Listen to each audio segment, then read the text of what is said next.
পুরো নিয়োগ দুর্নীতি মামলায় দমকল মন্ত্রী সুজিত বসুর জামাই রাহুল সিংকে তলব করলো ইডি। আমরা দেখতে পাচ্ছি রাহুল সিং তিনি ইডির দপ্তরে প্রবেশ করছেন, হাতে কিন্তু ইডির আধিকারিকদের যে নোটিশ, সেই নোটিশ হাতে নিয়ে রাহুল সিং দমকল মন্ত্রী সুজিত বসুর জামাই তিনি কিন্তু ইডি দপ্তরে প্রবেশ করছেন।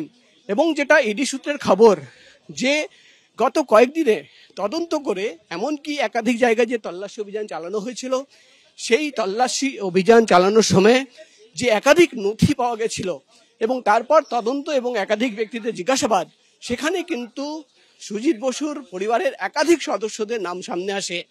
যেমন কি ইডি সূত্রের খবর সুজিত বসুর মেয়ে, ছেলে এবং স্ত্রীকে তলব করা হয়েছে, তেমনি আমরা দেখতে পাচ্ছি জামাই রাহুল সিং তাকেও কিন্তু তলব করা হলো এবং তিনি ইতিমধ্যেই কিন্তু ইডি দপ্তরে এসে পৌঁছেছেন। তাকে জিজ্ঞাসাবাদ করা হচ্ছে বলেই আমরা ইডি সূত্র মারফত জানতে পাচ্ছি। মূলত লেনদেনের হিসেব, কিছু ইনভেস্টমেন্ট, কিছু সম্পত্তি, এই সমস্ত তথ্য সামনে রেখেই কিন্তু তাকে জিজ্ঞাসাবাদ করা হচ্ছে, এমনই খবর আমরা ইডি সূত্র মারফত জানতে পাচ্ছি।